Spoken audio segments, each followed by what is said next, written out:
Hello students, now we have to start the chapter that is people as resource.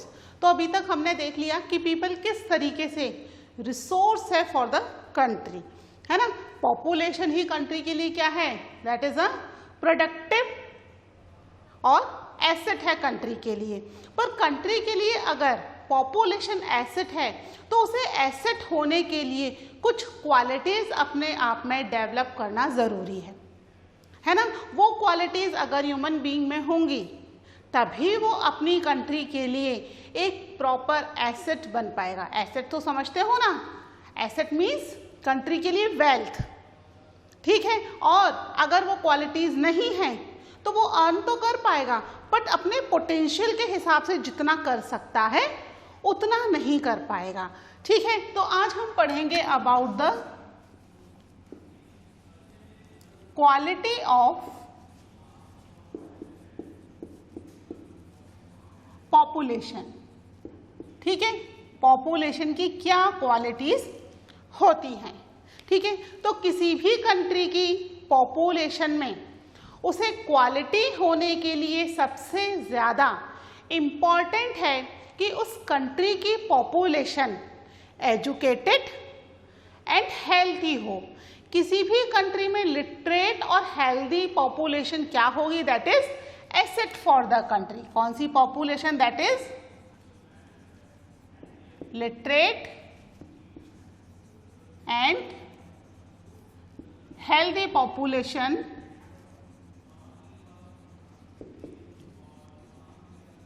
Become asset, ठीक है. Asset यानी wealth है उसके लिए, ठीक है. एसेट फॉर द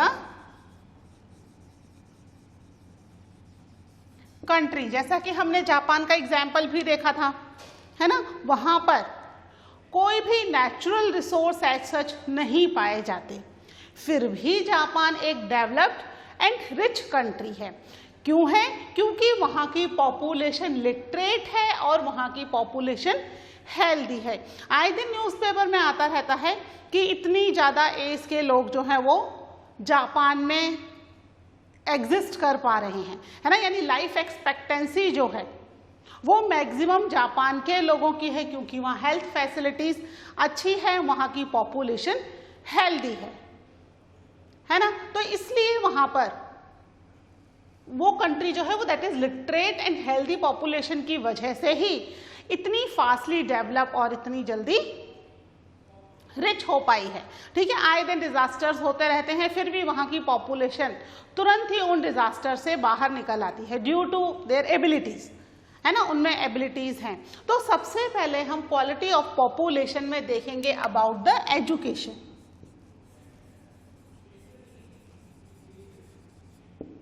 ठीक है. अगर कंट्री की पॉपुलेशन एजुकेटेड है तो वो कंट्री के लिए क्या है, ना केवल वो एसेट है बल्कि कंट्री की इनकम में भी वो कंट्रीब्यूट करेगी, है ना. एजुकेशन क्या देती है व्यक्ति को, नॉलेज देती है कि किस काम को प्रॉपरली कैसे किया जा सके, लर्निंग एबिलिटी देती है, ठीक है. एजुकेशन से हमें क्या मिल रही है, learning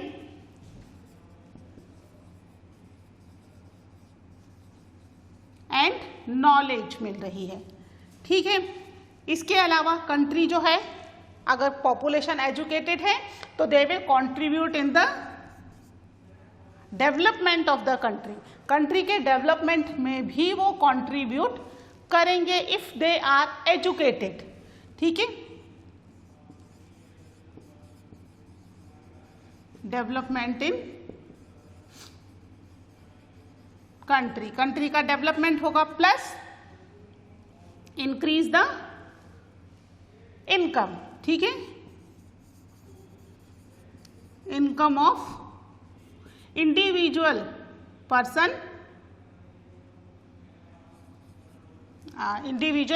as well as for the country.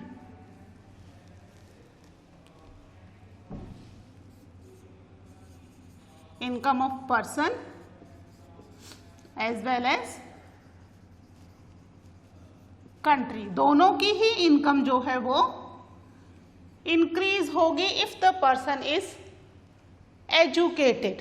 तो एजुकेशन जो है वो बहुत ज़्यादा इम्पॉर्टेंट फैक्टर है for development of any country. ठीक है, जब इंडिया इंडिपेंडेंट हुआ इन 1947, तो उस समय जो इंडिया का एजुकेशन सिस्टम था उसको ब्रिटिशर्स ने पूरी तरीके से ख़त्म कर दिया था। ठीक है, बुरी तरीके से र्यून कर दिया इंडिया के एजुकेशन सिस्टम को। और हर 10 साल में उन्होंने एक प्रोसीजर भी शुरू किया था ऑफ द सेंसस, है ना। सेंसस सर्वे करते थे, यानी जनगणना, यानी पूरी कंट्री में हर चीज़ के बारे में इंफॉर्मेशन लेना। ठीक है, हर 10 ईयर्स में। ठीक है, तो 1951 में इंडिपेंडेंस के बाद बात कर रहे हैं हम। 1951 में जब इंडिया इंडिपेंडेंट हो चुका था, उस समय जो सेंसस हुआ उसके अकॉर्डिंग इंडिया की केवल 18% पॉपुलेशन वॉज लिटरेट। ठीक है, केवल 1951 में कितनी पॉपुलेशन लिटरेट थी? ओनली 18% पॉपुलेशन, यानी पूरी कंट्री की 1/4 पॉपुलेशन भी लिटरेट नहीं थी, उससे भी कम पॉपुलेशन लिटरेट थी। तो फिर कंट्री की government, they have the responsibility, है ना भाई, कंट्री को डेवलप करने की जिम्मेदारी कंट्री की गवर्नमेंट की है, तो कंट्री के लोगों को एजुकेट करने की जिम्मेदारी भी कंट्री की गवर्नमेंट की है। तब उन्होंने यहाँ पर कई सारे प्रोग्राम्स बनाने शुरू किए, बेसिकली फॉर द एजुकेशन, जिससे ज़्यादा से ज़्यादा लोगों को एजुकेशन प्रोवाइड हो सके, जिसका नतीजा ये निकला कि 2011, ठीक है, अब जो लास्ट सेंसस हुआ था वो 2011 में हुआ है। अब नेक्स्ट सेंसस कब होगा? 2021 में। ठीक है, नेक्स्ट ईयर। तो यहाँ 2011 में जो सेंसस हुआ उसके हिसाब से कंट्री की 74% पॉपुलेशन जो थी वो लिटरेट हो चुकी है। ठीक है, यानी लगभग कंट्री की 3/4% पॉपुलेशन इज नाउ लिटरेट, है ना। अभी भी पूरी पॉपुलेशन लिटरेट नहीं है, उसके लिए हमें क्या करना पड़ेगा? We have to work hard to literate each and everyone in the country, है ना, बहुत ज़रूरी है। इसके लिए गवर्नमेंट टाइम टू टाइम कई सारे प्रोग्राम्स शुरू करती रहती है, जैसे कि नवोदय विद्यालय, नाम सुना है आपने? ठीक है, कई सारे आप बच्चों ने नवोदय विद्यालय में एडमिशन के लिए कोशिश भी की होगी, है ना। बाकायदा उसमें एग्जाम देना पड़ता है, फिर कुछ % बच्चों को यहाँ पर एडमिशन मिलता है, जिसमें पूरी फैसिलिटी गवर्नमेंट प्रोवाइड करती है। बेसिकली ये नवोदय विद्यालय रूरल एरियाज में स्टैब्लिश किए गए हैं। ठीक है, इसके अलावा वोकेशनल ट्रेनिंग दी जाती है। वोकेशनल एजुकेशन क्या होती है? That is a practical education, है ना। ट्रेनिंग दी जाती है किसी भी काम को करने के लिए, क्या टेक्निकल तरीका होता है, टेक्निकल ट्रेनिंग जो है वो वोकेशनल एजुकेशन में दी जाती है, जिससे कि जो स्टूडेंट हैं वो वोकेशनल ट्रेनिंग करने के बाद, वोकेशनल एजुकेशन लेने के बाद उन्हें कहीं ना कहीं तुरंत जॉब मिल जाए, क्योंकि यहाँ पर उन्हें पूरा प्रॉपर प्रैक्टिकल तरीका बताया जाता है किसी भी काम को करने का। ठीक है, तो वोकेशनल एजुकेशन जो है वो गवर्नमेंट ने शुरू की। इसके अलावा डिस्टेंट एजुकेशन, डिस्टेंट एजुकेशन क्या है?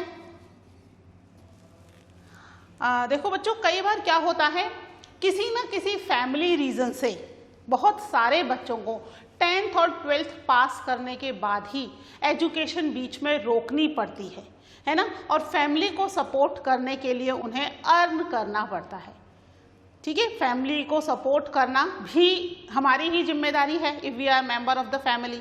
तो कुछ बच्चों को मजबूरी में, जो भी सर्कमस्टांसेस उनके फैमिली के होते हैं, तो उन्हें अपनी एजुकेशन छोड़नी पड़ती है और फैमिली को सपोर्ट करने के लिए अर्न करना पड़ता है।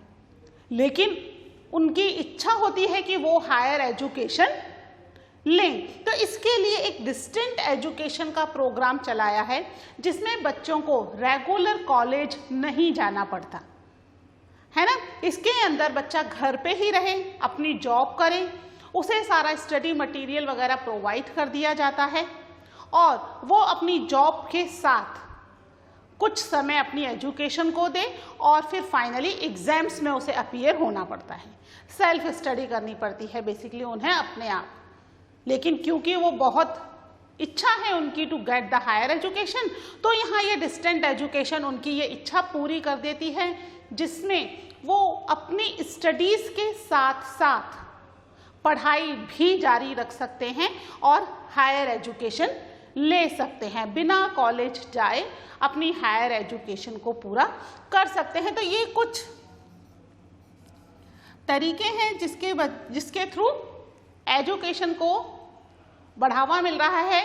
और इसके अलावा बहुत सारे गवर्नमेंट स्कूल्स तो हैं ही, गवर्नमेंट रिकॉग्नाइज हैं, गवर्नमेंट उनमें सारी फैसिलिटीज़ प्रोवाइड करवाती है, यूनिफॉर्म से लेकर के बुक्स, और अब तो मिड डे मील स्कीम शुरू हो चुकी है, पता है ना आपको, है ना। पिछले 15 साल से मिड डे मील स्कीम भी स्कूल्स में इंट्रोड्यूस कर दी गई है, जिससे गरीब फैमिली के बच्चे भी पढ़ने के लालच में ना सही पर खाने के लालच में ही सही स्कूल तो आएं, और अगर वो स्कूल आएंगे तो पढ़ाई करनी पड़ेगी, है ना, एजुकेशन लेनी पड़ेगी। तो इस तरीके से गवर्नमेंट अलग अलग तरह के प्रोग्राम्स बनाती है जिससे कि पॉपुलेशन को एजुकेशन दी जा सके, है ना, एजुकेशन दी जा सके और पूरी कंट्री को लिटरेट किया जा सके। ठीक है, इसके लिए जो गवर्नमेंट आती है, एक गवर्नमेंट जो है वो 5 साल के लिए आती है, आपको पता है, हर 5 ईयर्स में वी हैव द इलेक्शंस। ठीक है, तो हर 5 ईयर्स में जो इलेक्शंस हो रहे हैं, उन इलेक्शन में हर गवर्नमेंट अपने नेक्स्ट 5 ईयर्स के प्रोग्राम्स को फिक्स करती है कि नेक्स्ट 5 ईयर्स में वो क्या क्या काम करेगी। ठीक है, तो ऐसे ही एक 11th 5 ईयर प्रोग्राम जो गवर्नमेंट ने बनाया, उसके ऊपर गवर्नमेंट ने एम्फसाइज किया कि ज़्यादा से ज़्यादा हायर एजुकेशन पर ध्यान दिया जाए। ठीक है, बच्चे लोअर एजुकेशन के लिए या प्राइमरी एजुकेशन के लिए तो स्कूल आ रहे हैं, लेकिन अधिकतर बच्चे स्कूल पास करने के बाद कॉलेज में एडमिशन नहीं ले रहे। तो इस 5 ईयर प्लान में government focus on higher education. ठीक है, हायर एजुकेशन के ऊपर ध्यान दिया। इसके अलावा स्टेट वाइज क्यूरिकुलम पे ऊपर भी इन्होंने स्पेशल एम्फसाइज किया, स्टेट वाइज। ठीक है, आपको पता है ना स्टेट वाइज कैसे, आप पढ़ते हो सीबीएसई में, है ना। सीबीएसई क्या है, दिस इज सेंट्रल बोर्ड, है ना। और एक आपने सुना होगा नाम आरबीएसई, राजस्थान बोर्ड, यानी राजस्थान स्टेट का बोर्ड।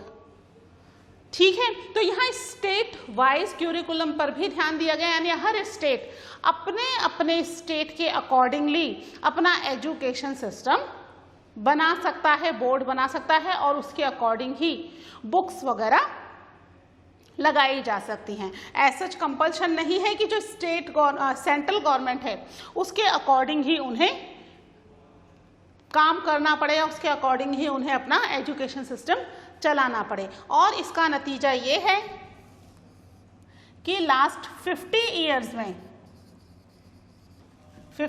में we can see there are many school and colleges, ठीक है, आर देयर इन कंट्री। बहुत सारे स्कूल कॉलेजेस कंट्री के अंदर खुल गए हैं, आइदर दे आर गवर्नमेंट और दे आर प्राइवेट। ठीक है, कई सारे स्कूल कॉलेजेस कंट्री में खुल गए हैं। इससे क्या फायदा हुआ, 50 ईयर्स में जो इतने सारे स्कूल और कॉलेजेस खुले, ना केवल स्कूल और कॉलेज जाने वाले स्टूडेंट्स का नंबर बढ़ा, बल्कि उन्हें पढ़ाने वाले टीचर्स का भी तो नंबर बढ़ेगा ना। स्कूल, कॉलेजेस, इवन यूनिवर्सिटीज, है ना। तो ना केवल स्टूडेंट्स का नंबर बढ़ा, प्लस उन्हें पढ़ाने वाले टीचर्स का भी नंबर बढ़ा है। ठीक है, कई सारे टीचर्स भी इसमें एम्प्लॉयड हैं। इसका मतलब क्या हुआ, ये जो इंडस्ट्री है, एजुकेशन इंडस्ट्री, एजुकेशन प्रोवाइड करने के साथ साथ एम्प्लॉयमेंट भी प्रोवाइड कर रही है ना। इतने सारे लोग, इतने सारे टीचर्स और बहुत सारे क्लर्क्स वगैरह जो ऑफिस वर्क को देखें, बहुत सारे लोग इसमें अपॉइंट किए गए हैं, है ना। तो उन्हें जॉब भी प्रोवाइड कर रही है।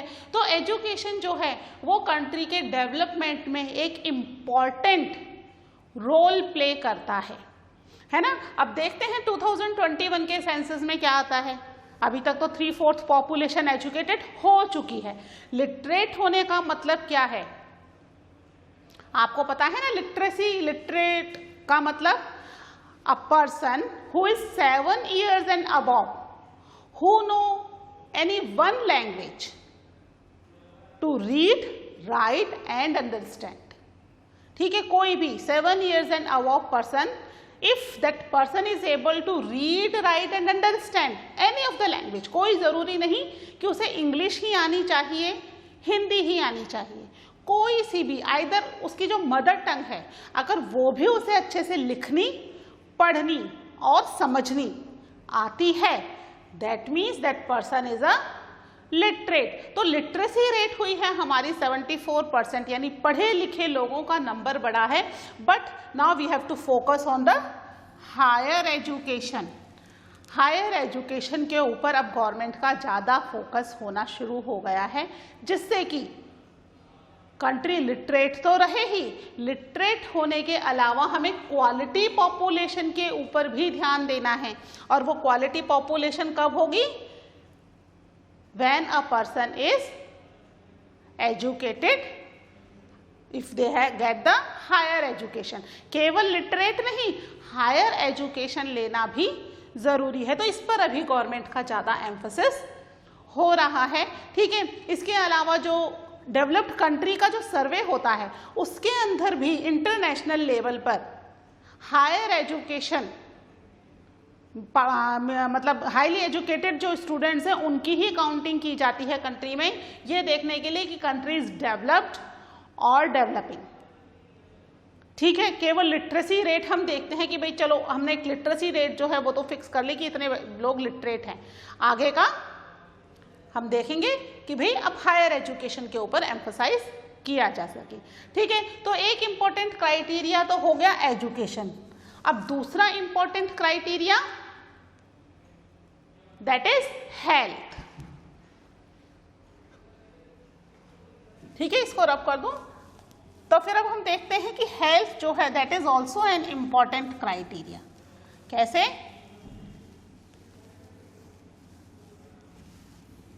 एक बच्चा अगर एजुकेटेड नहीं भी है और अगर वो हेल्थी है तो वो एटलीस्ट अपनी लाइवलीहुड तो अर्न कर ही सकता है ना।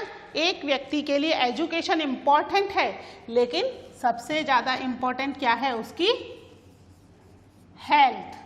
और ये चीज़ इस प्रेजेंट सिनेरियो में हमें बहुत ज़्यादा अच्छे से समझ में आ चुकी है ना, कि हम एजुकेशन के लिए क्या है, हम घर में रुके हुए हैं।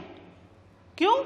बिकॉज ऑफ आवर हेल्थ, है ना। अगर हेल्थ सही होगी तो एजुकेशन तो हम हायर एजुकेशन घर में बैठ करके भी ले सकते हैं। तो हेल्थ एक बहुत ही इंपॉर्टेंट क्राइटेरिया है। अगर एक व्यक्ति अनहेल्दी है, unhealthy person is a liability. ठीक है, अनहेल्दी पर्सन क्या है, एक लायबिलिटी है, ना केवल अपनी फैमिली पर but as well as for the country also.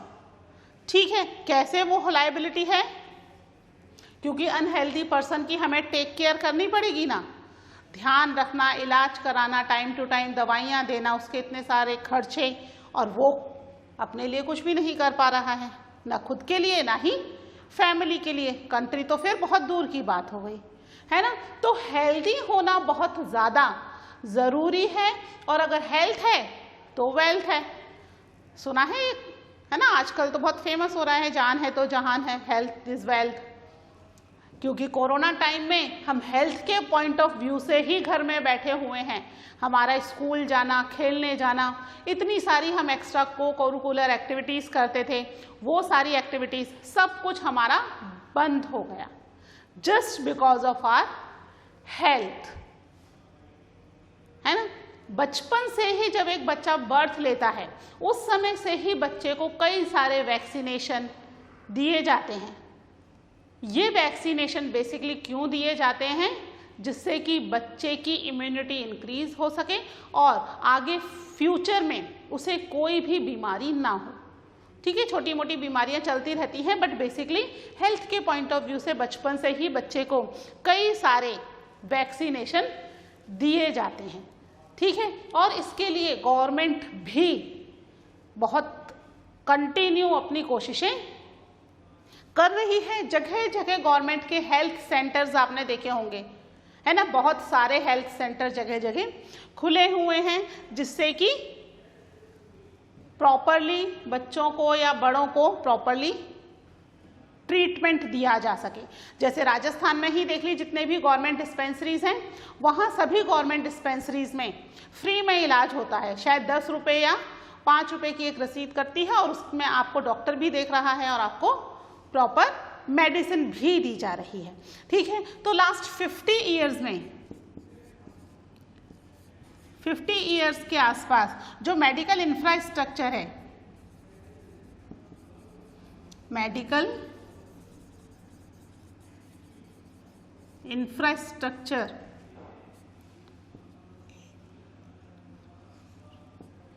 Is improved.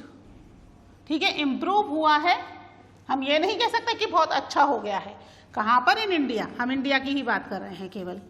ठीक है, इंडिया में ये बहुत तेजी से इम्प्रूव होना शुरू हुआ है। ठीक है, और इसके लिए हम कैसे कह सकते हैं कि इंडिया में मेडिकल फैसिलिटीज़ अच्छी हैं? अच्छी हो रही हैं, अच्छी है नहीं, अच्छी हो रही हैं धीरे धीरे धीरे धीरे। इसके लिए हम देखते हैं IMR, इन्फेंट मोर्टेलिटी रेट। ठीक है, IMR की फुल फॉर्म लिख देती हूँ, इन्फेंट मोर्टेलिटी रेट। ये क्या है इन्फेंट मोर्टेलिटी रेट?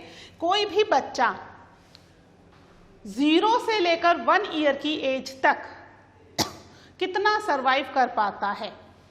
ठीक है, कितना सरवाइव कर पाता है मतलब उसकी जो इम्यूनिटी है, बच्चे की सबसे ज़्यादा वीक इम्यूनिटी होती है उसकी बर्थ से लेकर के उसकी 1 ईयर की एज तक। ठीक है, तो जो बच्चा 0 से लेकर 1 ईयर की एज तक सरवाइव कर पा रहा है, इसका मतलब आगे भी सरवाइव कर लेगा। ऐसा नहीं है कि आगे कोई बीमारी नहीं लगेगी, बट ये इन्फेंट मोर्टेलिटी रेट क्या करती है? ये काउंटिंग करती है उन बच्चों की जो 0 से लेकर 1 ईयर की एज के बीच में ही जिनकी डेथ हो जाती है। मीन्स उन्हें प्रॉपर हेल्थ फैसिलिटीज अवेलेबल नहीं हो पाई हैं। ठीक है, इंडिया के अंदर ये इन्फेंट मोर्टेलिटी रेट पहले बहुत ही ज़्यादा थी। ठीक है, ये 1951 में, ठीक है, इंडिपेंडेंस के बाद 1951 में ये 147 थी, जो कि अब 2016 के सर्वे के हिसाब से केवल 34 ही रह गई है। यानी उस समय तक हर 1000 में, ठीक है, किसके ऊपर है? 1000 चाइल्ड, हर 1000 में 147 बच्चों की डेथ 1 ईयर की एज पूरी करने से पहले ही हो जाती थी। लेकिन 2016 तक आते आते ऐसे केवल 34 बच्चे ही हैं 1000 में, जो कि 1 ईयर की एज कंप्लीट कर लेते हैं, अपना फर्स्ट बर्थडे सेलिब्रेट कर पा रहे हैं। यानी कि 1951 से लेकर के अभी तक की हमारी मेडिकल फैसिलिटी क्या हो गई है? बहुत ही ज़्यादा इम्प्रूव हो गई है, बहुत अच्छी हो गई है। ठीक है, इसके अलावा एक होता है क्रूड बर्थ रेट। ठीक है, क्रूड बर्थ रेट क्या होता है? Exact birth rate. इसमें भी जो काउंटिंग है वो हो रही है पर 1000 ठीक है।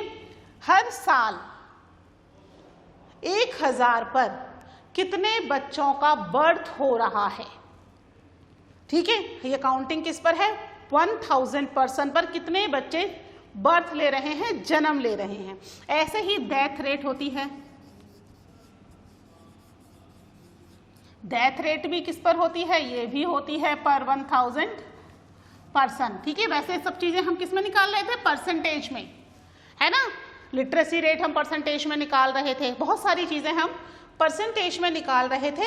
लेकिन यहाँ पर जहाँ मेडिकल फैसिलिटी वाली बात आ गई, चाहे इन्फेंट मोर्टेलिटी रेट हो, क्रूड बर्थ रेट हो या डेथ रेट हो, सब हम किस में से निकाल रहे हैं, 1000 से निकाल रहे हैं, है ना। तो ये क्रूड बर्थ रेट भी धीरे धीरे रिड्यूस हुई है, यानी कि लोगों में अवेयरनेस आ गई है कि भाई बहुत ज़्यादा बच्चों की हम टेक केयर नहीं कर सकते, है ना। साथ ही डेथ रेट भी कम हुई है। डेथ रेट कम होने का मतलब क्या हुआ कि हमारे यहाँ पर मेडिकल फैसिलिटीज अच्छी हो गई हैं, इसलिए डेथ रेट कम हुई है। पहले जो लाइफ एक्सपेक्टेंसी थी, लाइफ एक्सपेक्टेंसी क्या होती है, अब लाइफ एक्सपेक्टेंसी का मतलब है एक व्यक्ति कितनी एज तक जीता है, ठीक है, किस एज तक उसकी डेथ नहीं होती, मैक्सिमम व्यक्ति। तो कंट्री में जो लाइफ एक्सपेक्टेंसी है ये भी अब इंक्रीज हो चुकी है, लाइफ एक्सपेक्टेंसी, जो कि अब धीरे धीरे 68 ईयर्स तक पहुंच गई है, ठीक है। लाइफ एक्सपेक्टेंसी 68 तक पहुंच गई है, यानी कि मेडिकल फैसिलिटी अच्छी हो रही है, तभी तो लाइफ एक्सपेक्टेंसी इतनी पहुंच गई है।